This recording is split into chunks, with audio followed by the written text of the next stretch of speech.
of a night time, my only prayer is thank you. As I'm going to sleep, I say thank you. My name is Hilary Josephine Jose. I was born on the 22nd of the 5th, 1923 at the Royal Women's Hospital in Lonsdale Street. I was an illegitimate child. Well, very basically, there must have been a one-night stand. Nobody knew who the father was. It was suggested he was an officer in the either the British Navy or the Merchant Navy. They also felt that the father would have no idea of my existence. As somebody said once, it's all over, Rover, but I enjoyed it.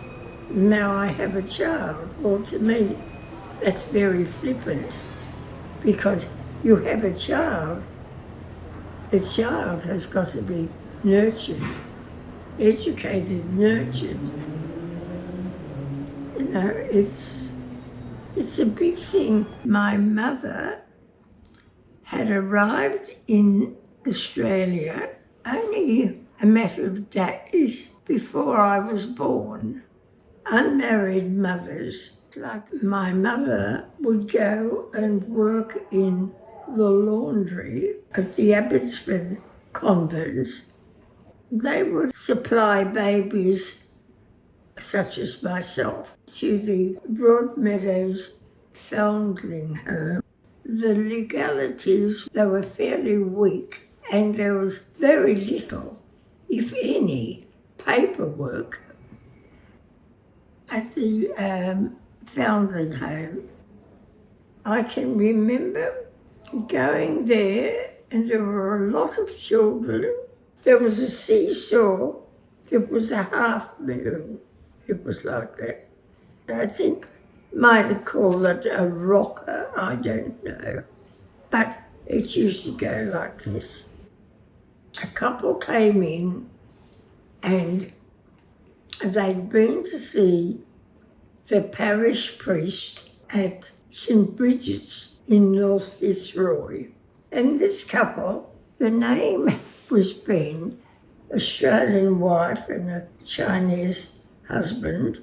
I can remember the parish priest's name was Father Parker. And Father Parker said he approved of the couple taking me as their child, but there's no paperwork anywhere. My earliest memories would be a holiday with another family down in Aspendale, and in those days Aspendale was quite a country area. I was thinking one day about all the different things that happened to me at school, and I can remember this day, one of the little girls came up and said to me, "I'm not allowed to play with you anymore." And I remember sort of thinking, I don't know what you're talking about, but I said, "Why?" And she said, "Oh, my mummy and daddy said I can't play with you anymore. You're illegitimate." Illegitimacy, just the word, spout out, be careful, look after your children. There's an illegitimate child over there. Don't let them play with her. The illegitimate child was the lowest of the social scale. Being brought up a very strict Roman Catholic in those days, no way known. Was there anything forgiven? You were illegitimate and that's until the day you die. Nothing was discussed. At 18, I had no idea how children were made or born or animals. I had no idea of their conception at all. And I can remember staying on a friend's farm, and the two dogs were having a lovely time outside. I went inside and I said, "Oh, Bonnie and Clyde," we'll call them that, "are playing, come and see." And of course, they were procreating. Nothing intimate, no sex. I didn't even know the word. And as it used to be a saying, see no evil, hear no evil. And they felt that these people like myself, they were evil. You couldn't talk about them because you didn't know how it all began with them. I was a junior in G.J. Cole's cash office in the middle of Burke Street opposite Myer in Melbourne. I got into the Air Force at the age of 18 and I was mustered as an office orderly. I got some forms to fill in. When I took the forms back, the officer said to me, "This is all wrong. This doesn't make sense." He said, "First and foremost, you present yourself as Hilary Josephine Ben. Your birth certificate says you are Hilary Josephine Fraser. Your name is Fraser. Your original birth name is Fraser." My boss in the Air Force said to me, "Now, first of all, I want to tell you this. You're not a bad person." And I said, "How do you know?" I told him my story, and he was wonderful. And he said, "Well, why do you believe this?" I said, "Because so-and-so told me." And he said, "Well, so-and-so was wrong."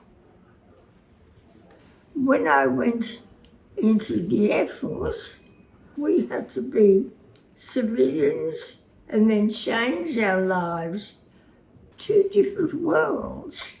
They're just entirely different. And you speak a different language, the service language. It was a big, big learning curve, and for some, it was quite disastrous. For me, it was the best time of my life. The visual training section, visual education, was introduced in the Air Force because we were lacking books, lacking tutors. Time was of the essence.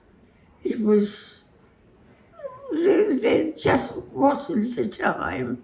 So you made a film and presented that to 30 recruits, 30 people's attention.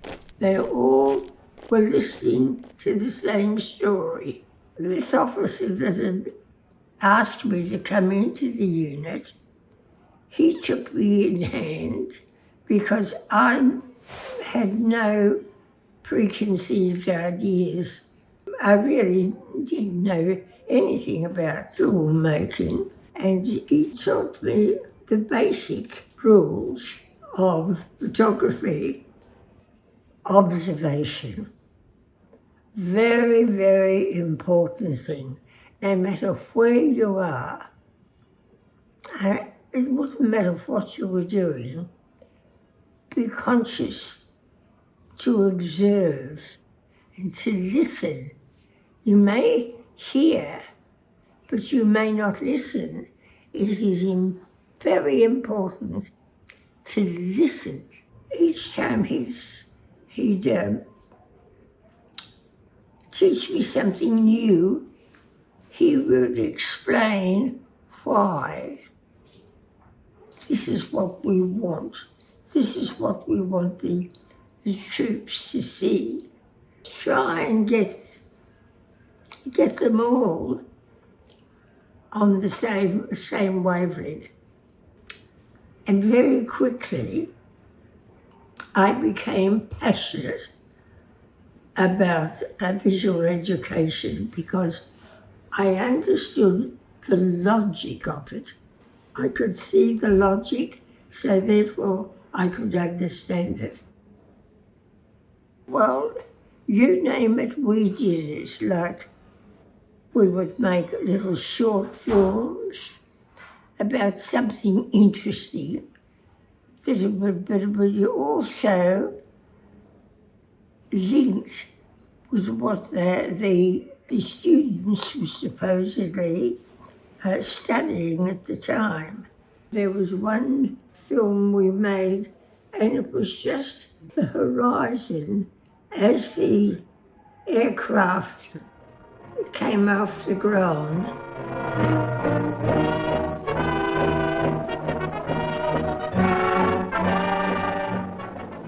Okay, your funeral.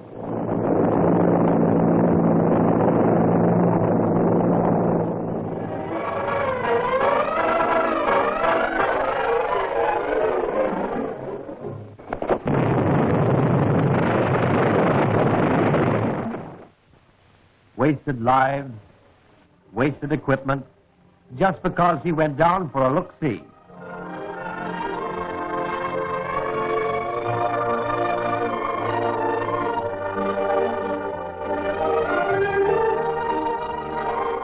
Let us now examine some new equipment which has made possible a delightfully easy method of descent through clouds.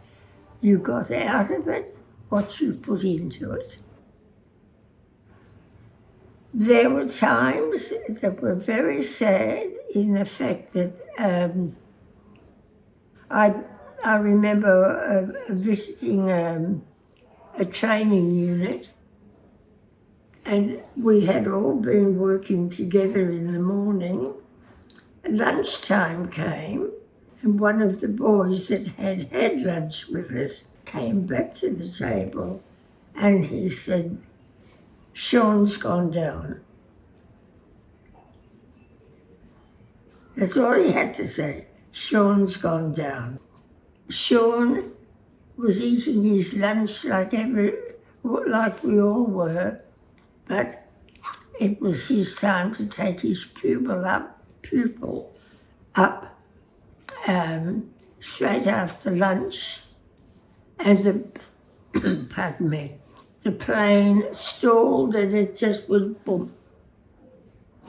If the civilian people had have known how many training accidents happened, they would be absolutely horrified.